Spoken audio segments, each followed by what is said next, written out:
I never expected that helping my best friend through the darkest period of his life would completely change mine. If you'd asked me 2 years ago whether I'd ever fall in love with Martin, I would have laughed and told you that was impossible. Not because he wasn't attractive. Trust me, he was. Martin was the kind of guy people naturally gravitated toward. Tall, athletic, dark blonde hair that somehow always looked perfect without trying, and a smile that could make almost anyone feel comfortable. Girls loved him. Guys wanted to be friends with him. And me. I was Victor, his best friend since we were 14. For nearly 10 years, we were inseparable. The funny thing is that when you've known someone that long, you stop seeing them the way everyone else does. They become part of your everyday life. Like breathing. Martin wasn't the handsome guy. He was the idiot who forgot his wallet everywhere. The guy who texted me memes at 3 in the morning. The friend who once drove 40 minutes just because my car broke down after work. He was family. At least, that's what I thought. The first sign that something was wrong came on a rainy Tuesday. Martin didn't answer my messages. Normally that wouldn't sound strange, but Martin always answered, even if it was hours later, even if it was just a thumbs up, something. Instead, my messages sat unread all day. Then another day passed, and another. By Friday, I was worried enough to drive to his apartment after work. When he finally opened the door, I barely recognized him. His hair was messy. His eyes looked exhausted. There was stubble covering his jaw, and behind him the apartment looked like a disaster zone. Empty takeout containers, dirty dishes, curtains closed, no lights on despite it being evening. For several seconds, neither of us said anything. Then Martin forced a smile. "Hey." The smile lasted maybe half a second. I immediately knew something was seriously wrong. "What happened?" I asked. He shrugged. "Nothing." "That's bullshit." Another shrug. His eyes dropped to the floor. That scared me more than anything.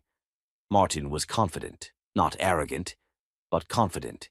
Seeing him unable to meet my eyes felt wrong, like watching a building slowly collapse. Finally, he stepped aside.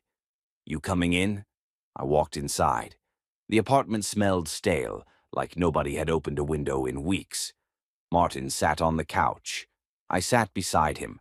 For almost a minute, he said nothing. Then quietly, he said, "I got fired." I blinked. "What?" "3 weeks ago." "3 weeks?" He nodded. "You didn't tell me."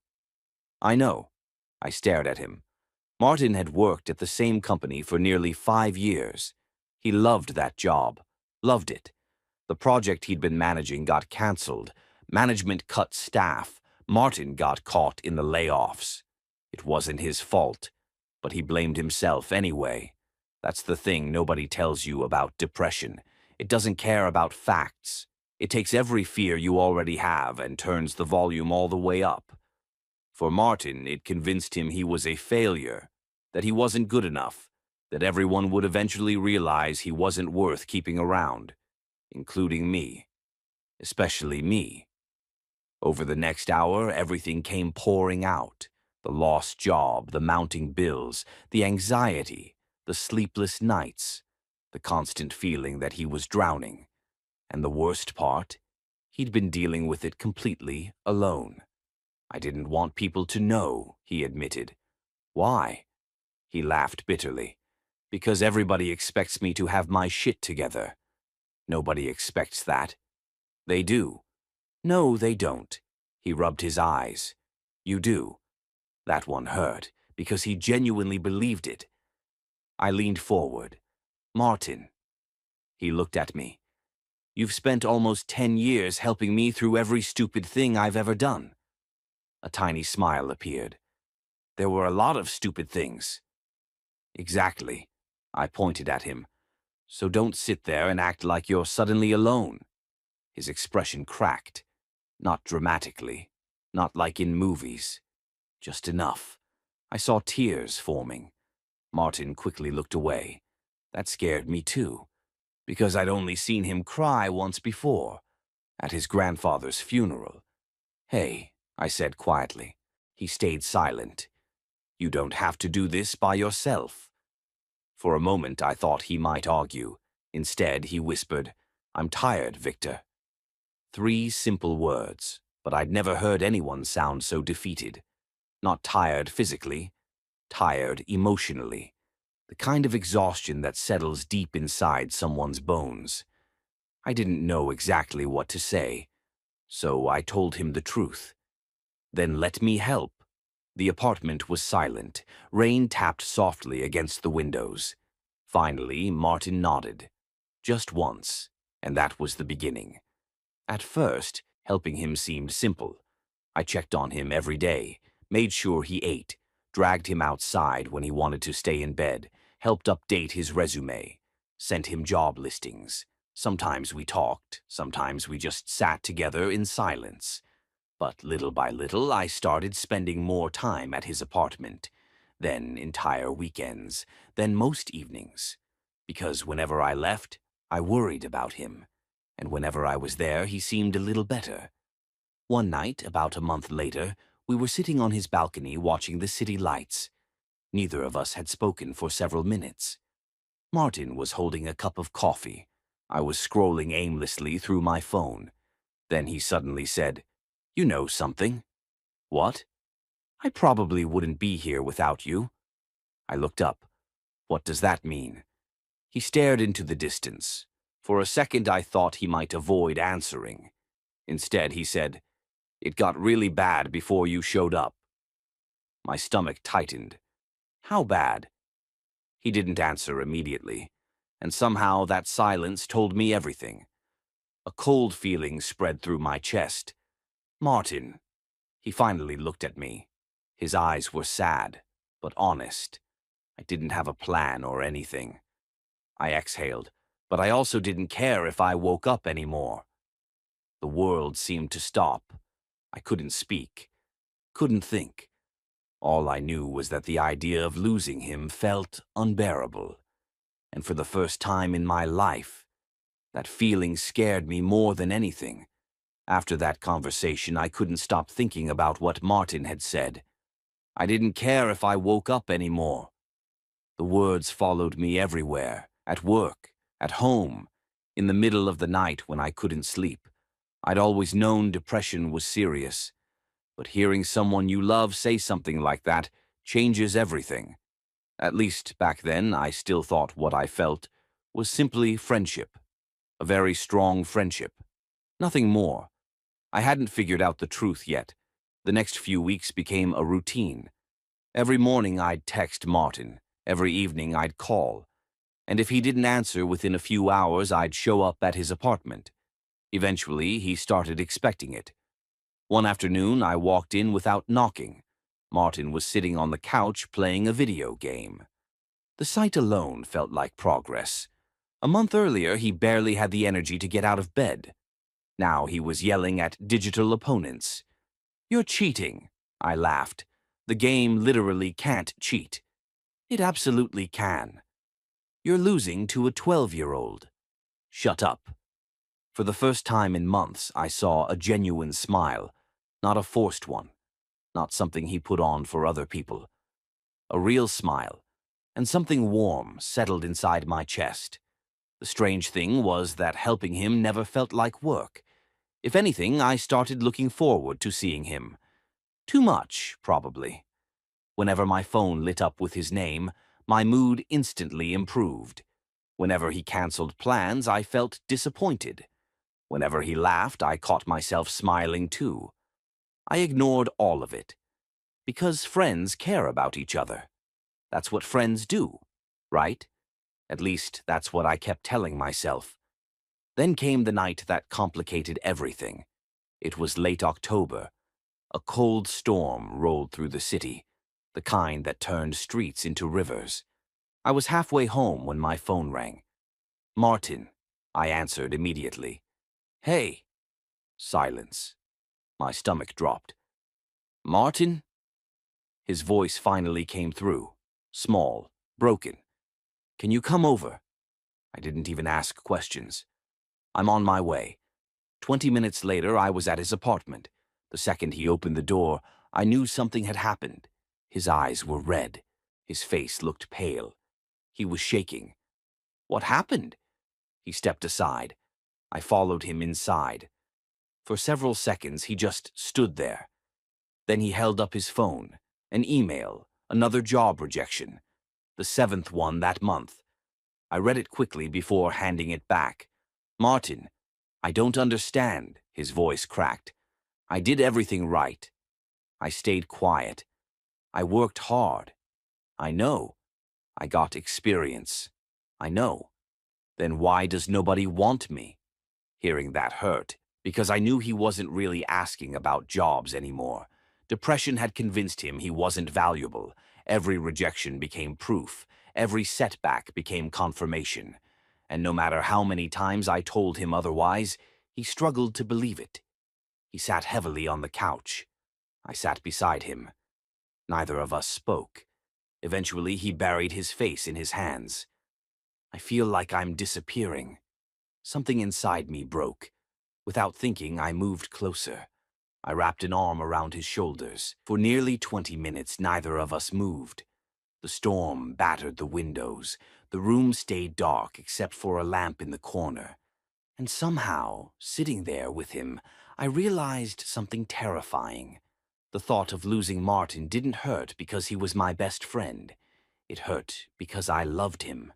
Actually loved him. Not hypothetically. Not someday. Right now. The realization hit me like a truck. I stared straight ahead, trying not to panic. Because once you know something like that, you can't unknow it. I loved him, and I had absolutely no idea what to do about it. The worst part, the timing couldn't have been worse. Martin was struggling to survive each day. The last thing he needed was me making things complicated. So I made a decision. I wouldn't tell him. Not now. Maybe not ever. If loving him meant helping him heal, then that's what I'd do. No expectations, no confessions, nothing. Just support. Just friendship. I convinced myself I could handle that. I was wrong. Very, very wrong. A few weeks later, Martin started improving, slowly but noticeably.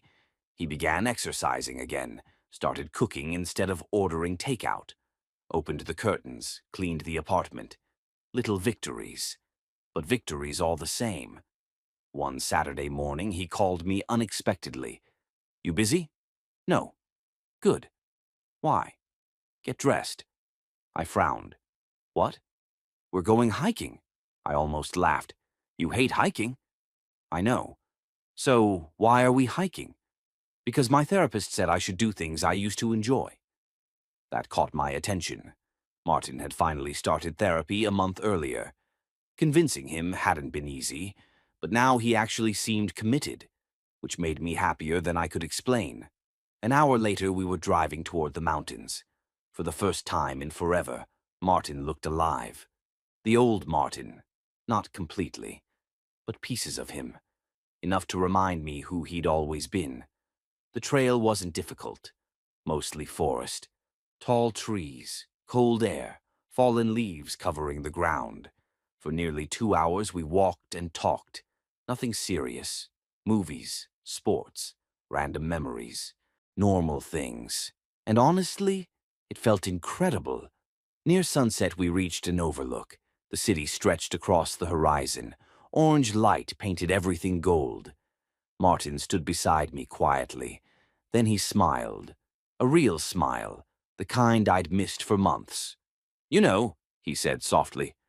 What? This is the first day I've felt happy in a long time. My chest tightened. I looked at him, really looked at him.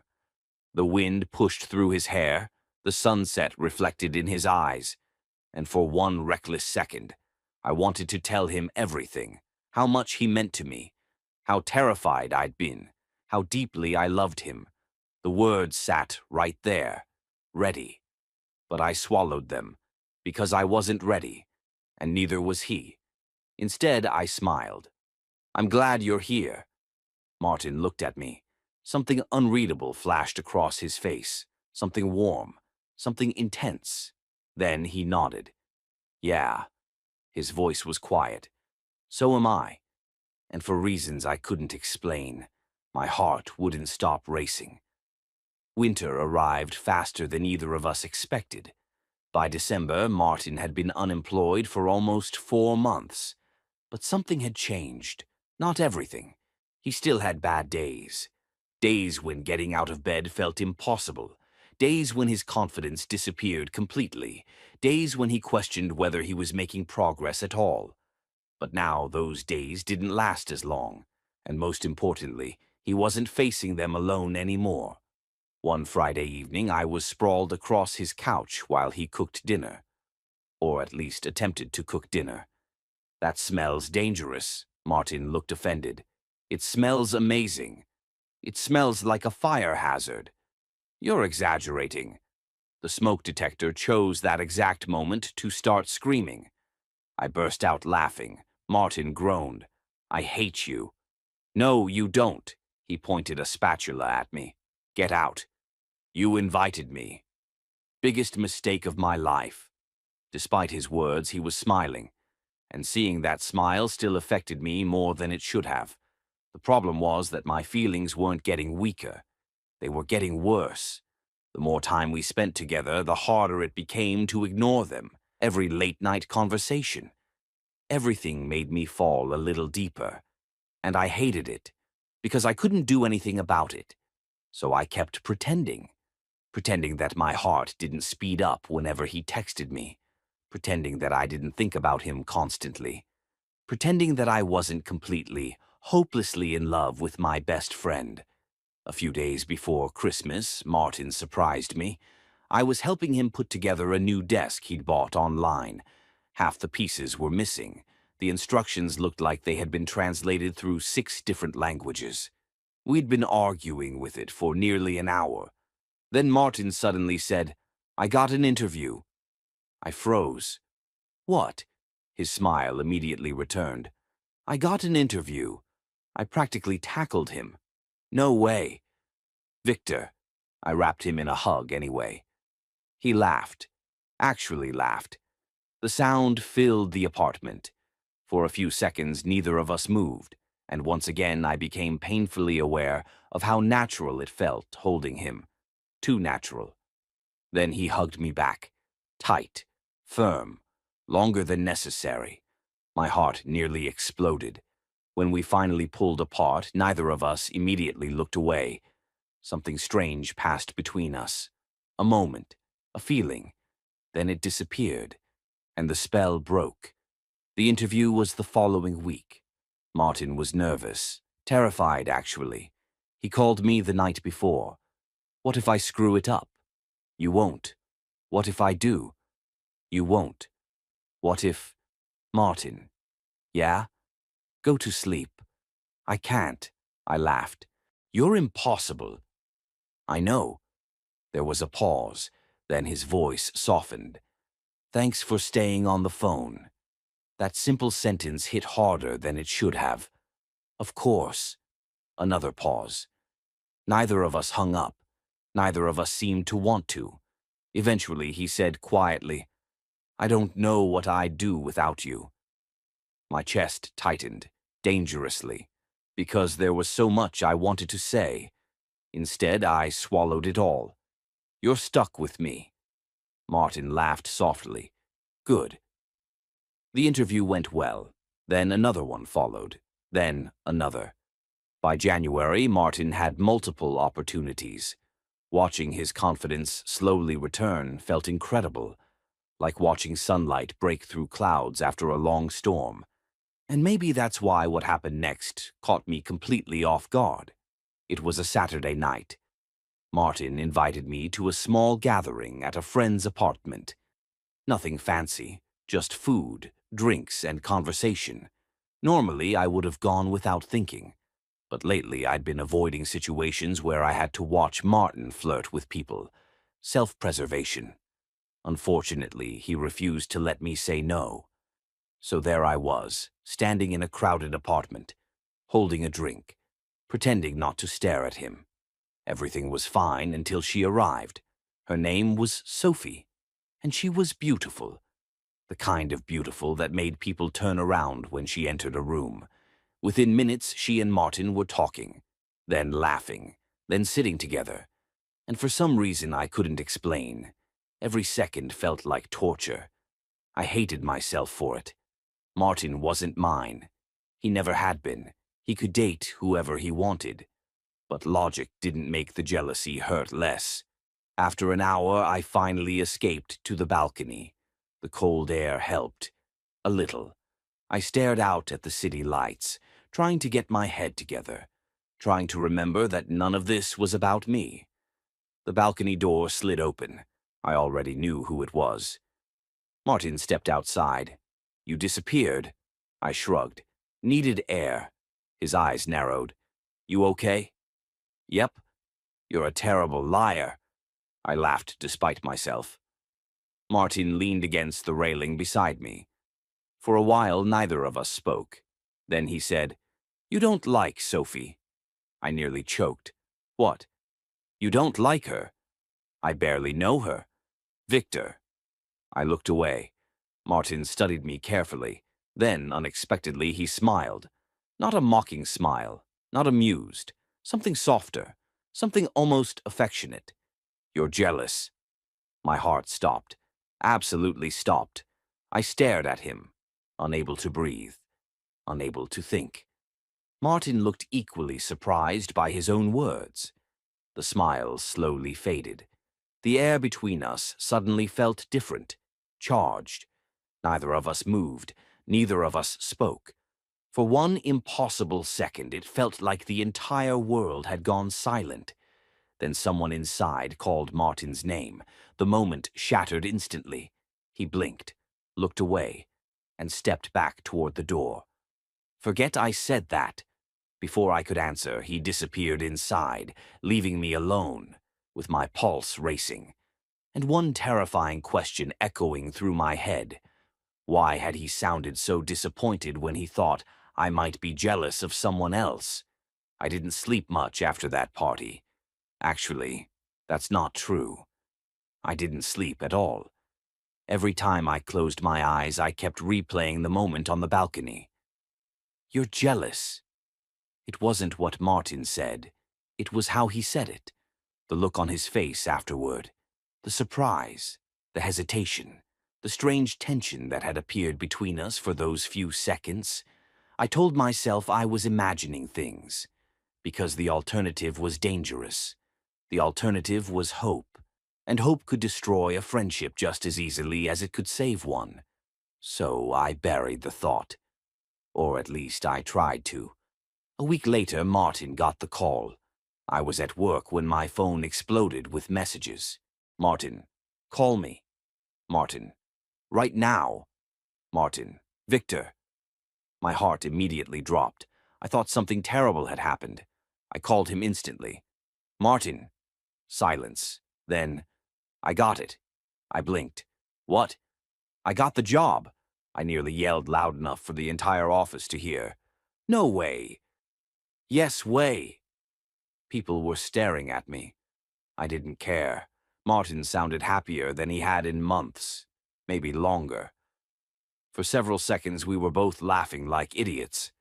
And honestly, I couldn't remember the last time I'd felt that happy. Not for myself, for him. That evening we celebrated. Nothing fancy. Pizza, beer, movies, just us. The way it had always been. Or at least, that's what I kept telling myself. Around midnight, we were sitting on the floor surrounded by empty pizza boxes. Martin looked exhausted, but in a good way. The kind of exhaustion that comes after carrying a massive weight for too long. I think this is the first time I've felt excited about the future in months. I smiled. "You should be." He looked at me. "I almost gave up, you know." My smile faded. Martin noticed immediately. "Not like that." I relaxed slightly. "I just mean—" He searched for the words. There was a point where I genuinely thought things would never get better.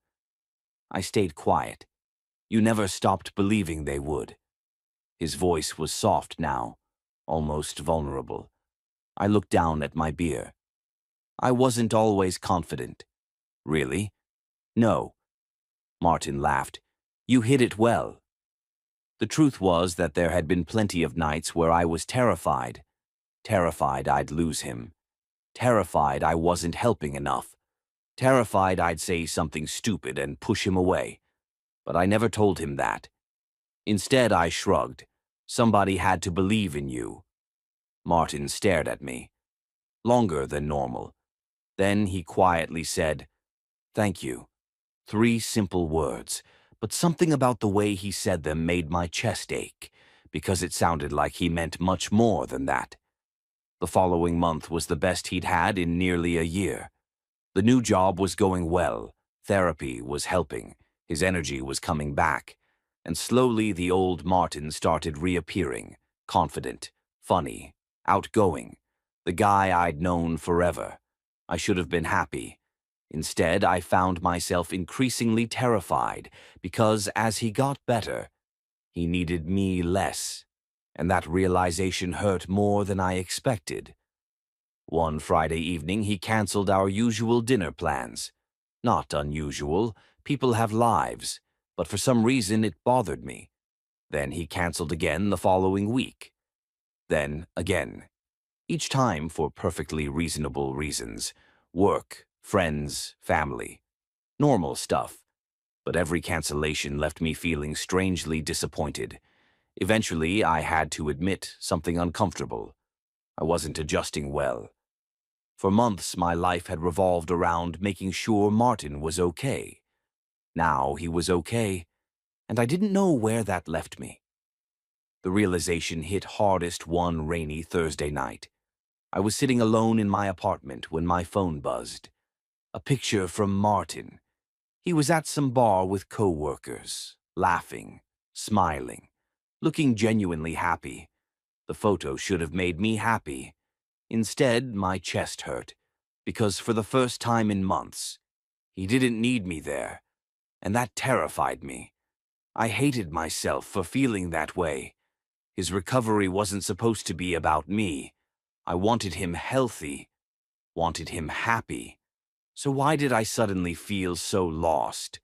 The answer arrived a few days later, and it came from Martin himself. We met for coffee on Sunday morning. Everything seemed normal at first, until he put down his cup and said, "Can I ask you something?" "Sure." He hesitated, which immediately made me nervous. "When was the last time you dated someone?" I nearly choked. "What?" He laughed. "Answer the question." I stared at him. "Why?" "Because I'm asking." I groaned. Martin folded his arms. "Victor," I sighed. "Almost 2 years." His eyebrows shot up. "Seriously?" "Yes." "Why?" I shrugged. "No idea." That was a lie. I knew exactly why. His name was Martin, but obviously I couldn't say that. Instead, I focused on my coffee. Martin stayed unusually quiet. Then he asked, "Have you liked anyone during that time?" Every muscle in my body froze. "Why are we talking about this?" "Just answer." I laughed nervously. "No." Another lie. A terrible one. Martin immediately noticed, because he'd known me for nearly 10 years, and nobody could read me like he could. His eyes narrowed. "You're lying." "No, I'm not." "Victor." I looked away. Martin suddenly became very interested in his coffee. Then, quietly, he said, "Who is he?" My heart stopped, completely stopped. For several seconds I couldn't speak, couldn't breathe, couldn't think. Did he know? Was he guessing? Had I somehow made it obvious? The silence stretched between us. Martin looked up, and for the first time all morning, he looked nervous too. I knew it. His voice was barely above a whisper. I stared at him. Neither of us moved. Neither of us looked away. And something huge shifted between us, something that had been building for months, maybe years. Neither of us knew what it was yet, but both of us felt it. The problem was that neither of us was brave enough to say it out loud. Not yet. The conversation should have ended there. It would have been easy. One of us could have changed the subject, made a joke, pretended nothing happened. That's what we'd always done whenever things became too real. Instead, neither of us moved. The coffee shop buzzed with conversations around us. People laughed. Music played softly through speakers. But at our table, everything felt strangely quiet. Martin was the first to look away. He rubbed the back of his neck, a nervous habit he'd had since high school. "Sorry," he said. "For what?" "I don't know." He laughed awkwardly. That was probably too personal. Relief and disappointment hit me at the same time, because part of me wanted him to drop it, and another part desperately wanted him to keep going. "It's fine," Martin nodded. But he didn't look convinced. For the rest of the morning, something felt different. Not bad, just different. Like we'd accidentally opened a door neither of us knew how to close. Over the next few weeks, I started noticing things. Little things. The way Martin looked at me when he thought I wasn't paying attention. The way his mood improved whenever I showed up. The way he always seemed disappointed when I left. Maybe those things had always existed. Maybe I was only seeing them now because I wanted to. I honestly didn't know, and that uncertainty was driving me insane. Then came the night everything almost changed. Martin invited me over after work. Nothing unusual. When I arrived, he was cooking dinner. Actual dinner. Not takeout, not frozen pizza. Real food. I nearly applauded. "Look at you." "I know," he grinned. "I'm basically an adult now." "Let's not get carried away." He laughed. God, I'd missed hearing that laugh during the worst months. The thought hit me unexpectedly. There had been a time when I genuinely wasn't sure I'd hear it again, and suddenly I felt emotional for no reason. Martin noticed immediately. He always noticed. "You okay?" "Yeah."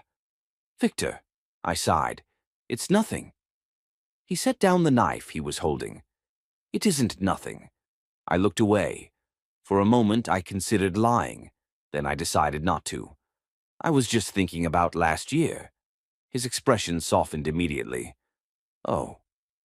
The kitchen became quiet. Martin leaned against the counter. "I was a mess." "Yeah." He laughed weakly. "Yeah." Neither of us spoke for several seconds. Then he quietly said, "You know what's weird?" "What?" "I barely remember parts of it." I frowned. "What do you mean?" Everything felt blurry. His eyes drifted toward the window. "Like I was watching somebody else's life." That sounded heartbreaking. Martin continued, "I remember feeling hopeless." His voice remained calm, almost detached. "But I don't remember most days." I listened carefully. "Therapist says that's normal." "Maybe." He smiled faintly. "Apparently my brain was just trying to survive." Something about that hurt. Because I'd witnessed it all. The exhaustion, the emptiness, the self-doubt. Seeing him talk about it now felt surreal, like discussing a storm after it had passed. Then Martin looked directly at me. "And I remember you."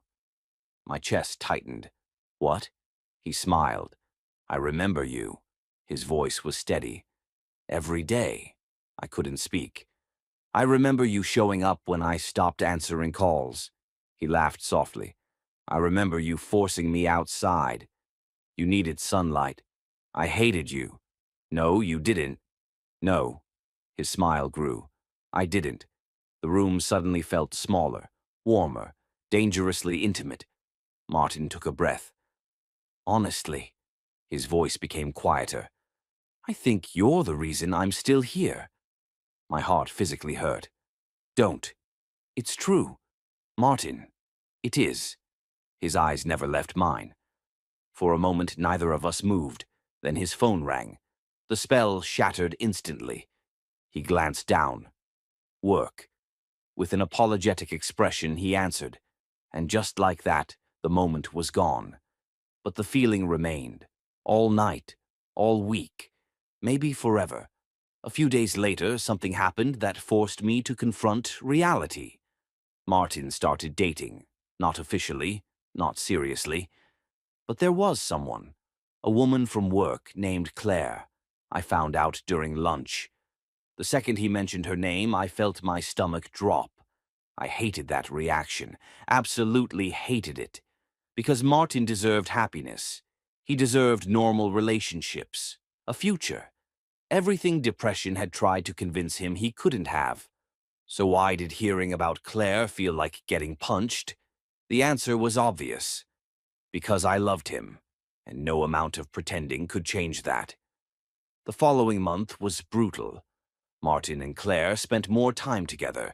Nothing serious, just dates, movies, dinner, normal stuff.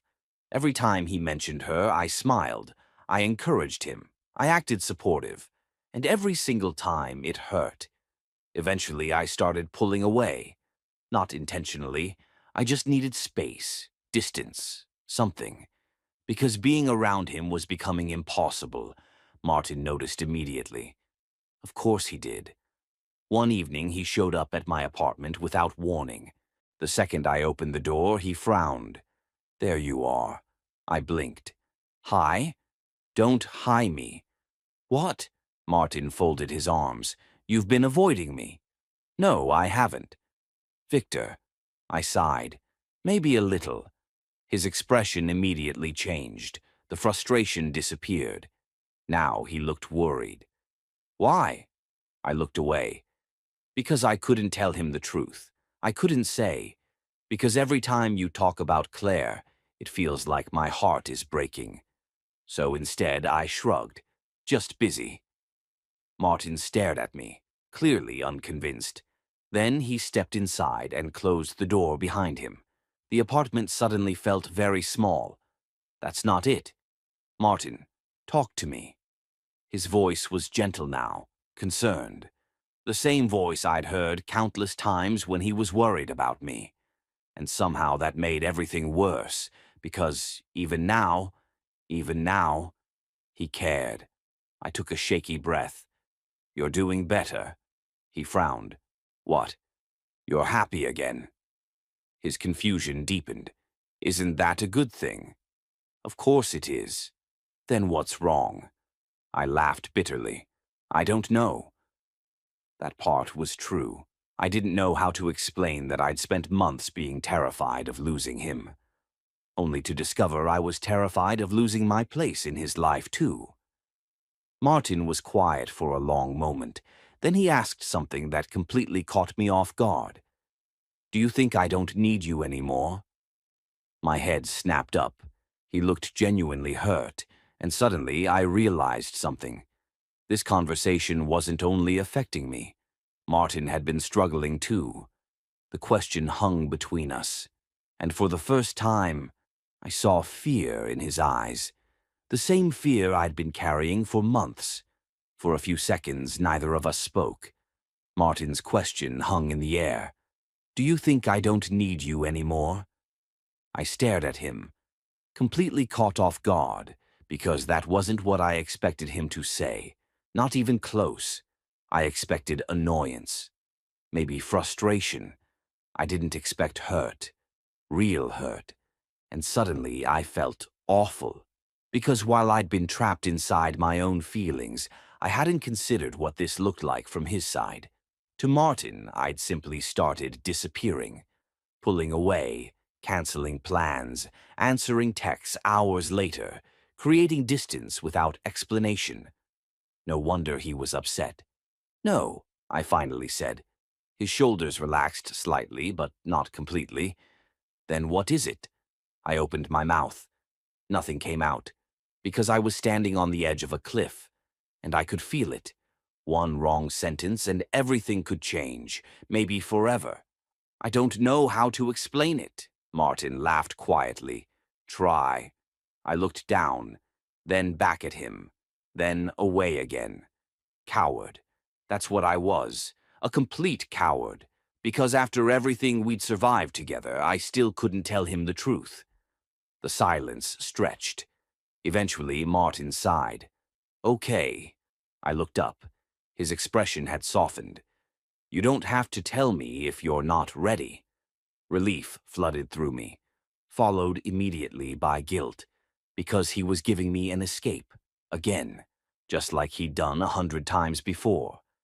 Then he stepped closer and said something that completely shattered me. "Just don't disappear." His voice was barely above a whisper. "I can't lose you too." For a second I forgot how to breathe, because he wasn't joking, wasn't being dramatic. He meant it. Every word.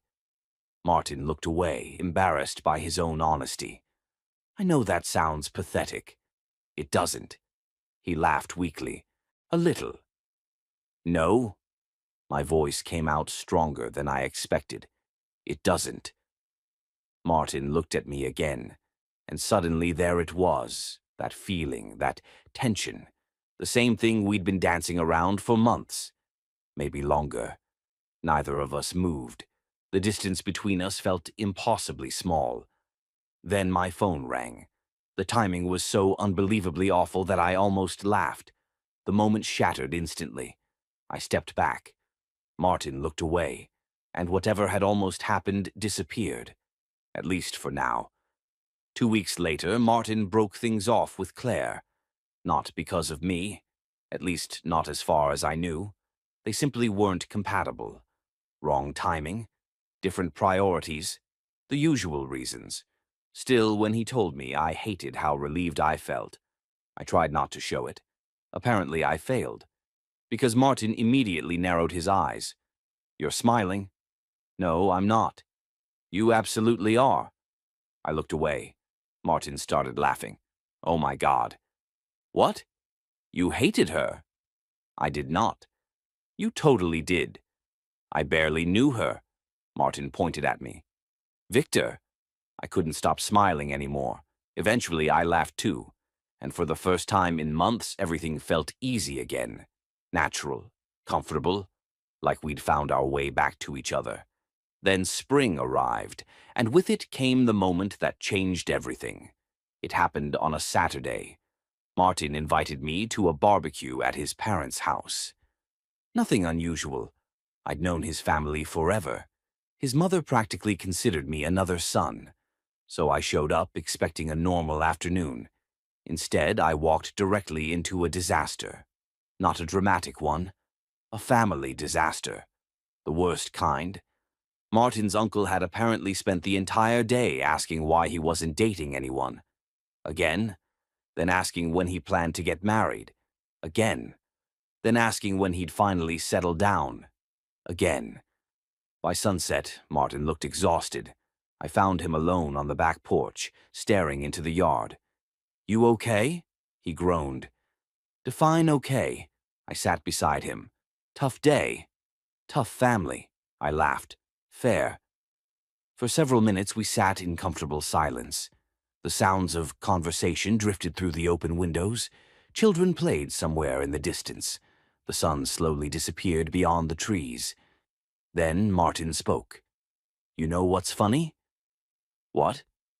"I used to think depression was the worst thing that ever happened to me." I frowned. "Used to?" He nodded. "Now I think it might have saved me. That caught me completely off guard." "What?" Martin smiled faintly. "I lost almost everything." His eyes remained fixed on the sunset. My job. My confidence. My sense of direction. He paused.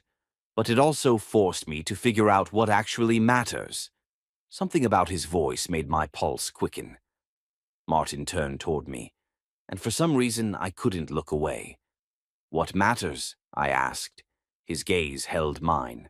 For a long moment he said nothing. Then, "You." The world stopped, completely stopped. Every sound disappeared, every thought vanished. There was only Martin, looking at me, waiting. My heart hammered so hard I thought he might hear it. Neither of us moved. Then Martin looked down, almost nervous, almost scared, and suddenly I realized something incredible, something impossible. He wasn't the only one afraid. For months I'd assumed I was carrying this alone. But maybe I wasn't. When he looked back up, his eyes were shining with emotion, and before I could stop myself, before fear could win, I reached for his hand. Martin froze. So did I. Neither of us breathed. His fingers slowly tightened around mine, and in that tiny moment, everything changed. The second our hands touched, I knew there was no going back. For months, I'd convinced myself I was imagining things, misreading signs, seeing what I wanted to see. But now, Martin wasn't pulling away. He wasn't confused. He wasn't looking at me like a friend. He was looking at me the same way I'd been looking at him for what felt like forever. His fingers remained wrapped around mine. Neither of us spoke. Neither of us seemed capable of speaking. The silence stretched between us. Heavy, fragile, important. Finally, Martin laughed softly. Not because anything was funny, because he was nervous. And honestly, so was I. I've been trying to figure this out for months. His voice was barely above a whisper. I swallowed. What? His eyes met mine. Us. My heart nearly stopped. Martin shook his head, almost embarrassed. I kept telling myself I was confused. He laughed again. But every time something good happened, his gaze never left mine. You were the first person I wanted to tell. I couldn't speak. Every word felt lodged in my throat. Martin continued. When things got bad, his expression softened. You were the person I wanted beside me. The emotion in his voice was impossible to miss. And when you started pulling away, his jaw tightened. I thought I was losing my mind.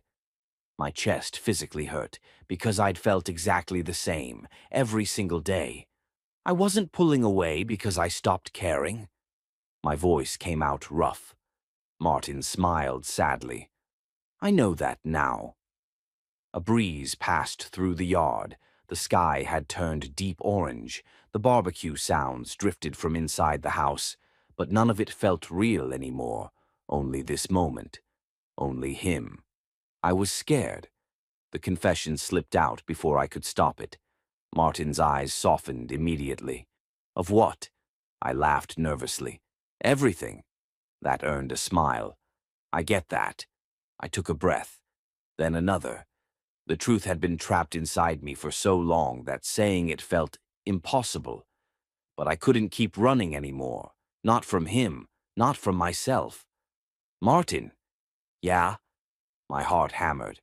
I think I've been in love with you for a while. The words finally existed outside my head. Real. Terrifying. Irreversible. For one awful second, Martin simply stared at me. Then he smiled. The kind of smile that makes you feel like the entire world shifted. I know. I blinked. What? He laughed. I didn't at first. Martin, I'm serious. His smile widened. But eventually it became pretty obvious. I groaned and covered my face. Oh my God.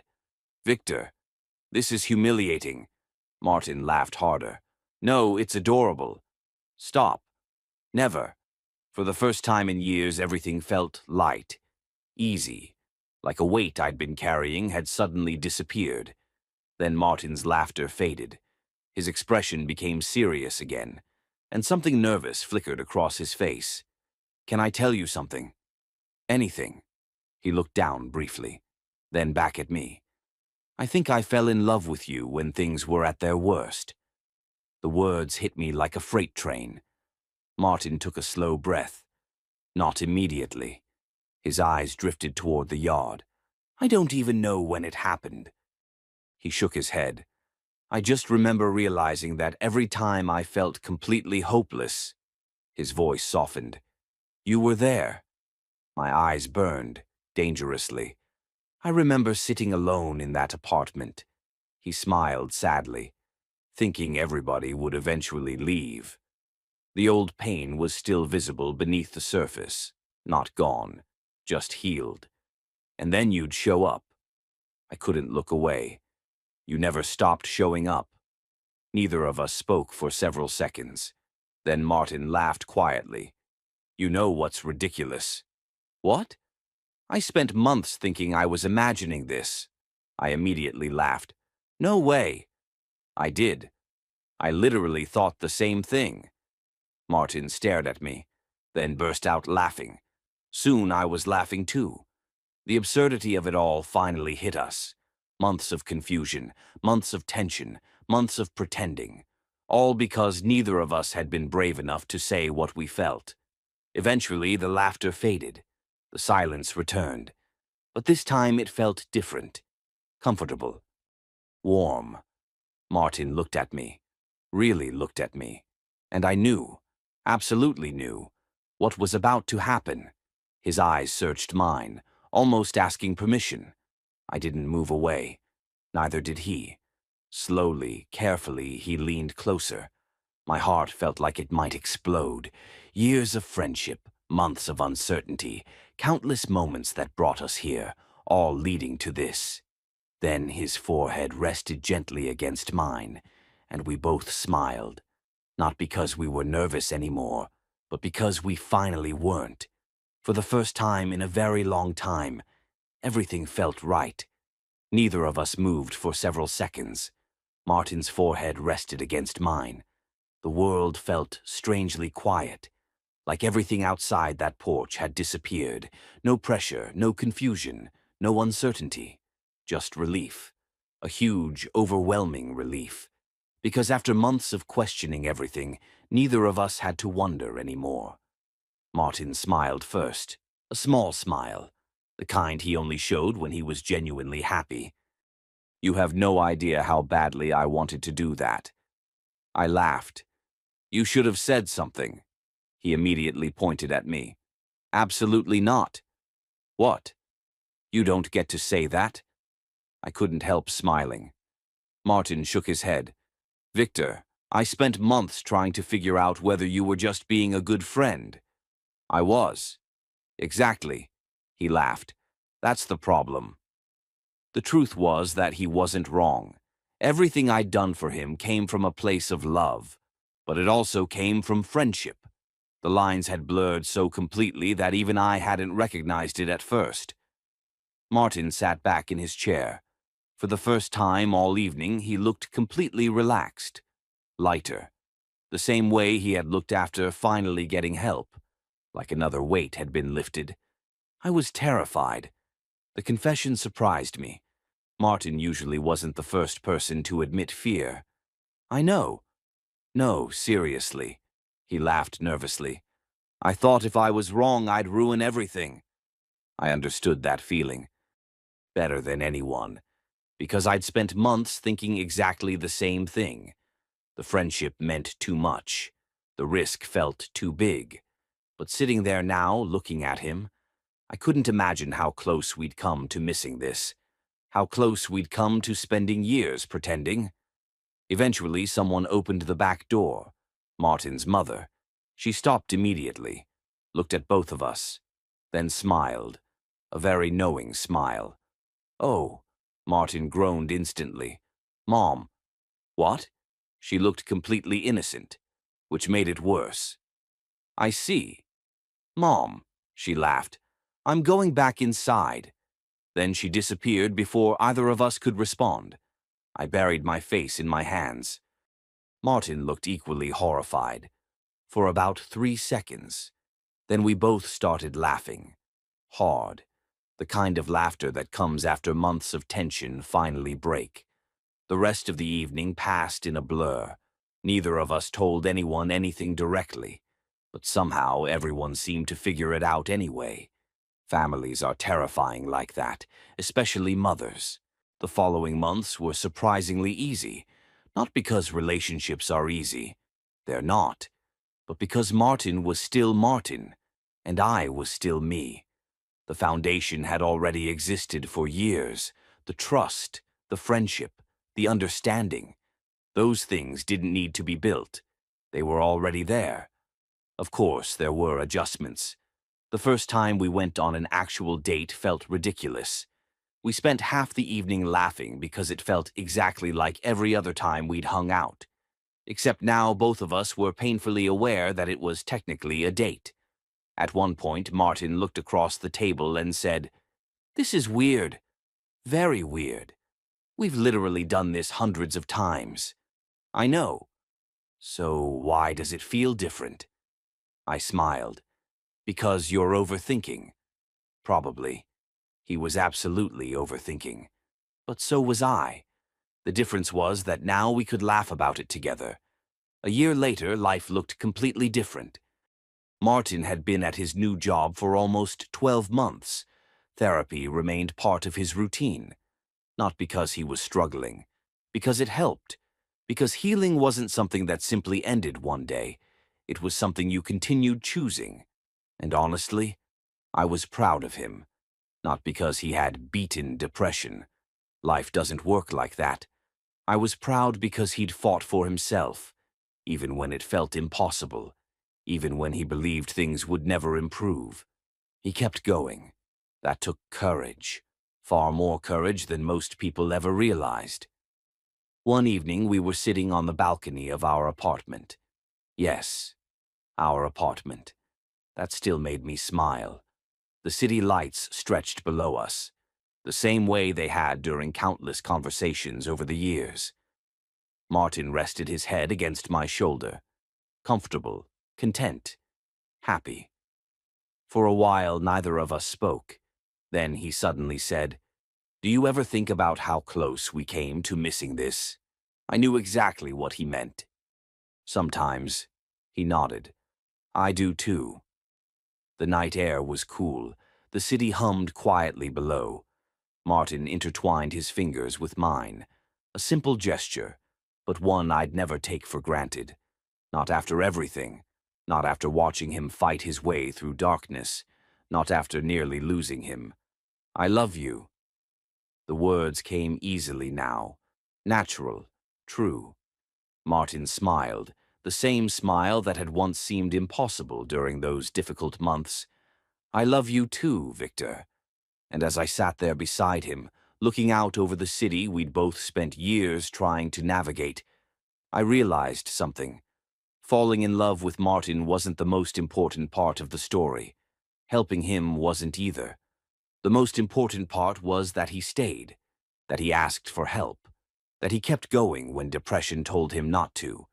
Because love didn't save him, not by itself. Friendship didn't save him, not by itself. What saved him was choosing over and over again to take one more step forward. And I was simply lucky enough to walk beside him while he did. Sometimes the best love stories don't begin with a spark. Sometimes they begin with showing up, again, and again, and again, until one day you realize you've become each other's home.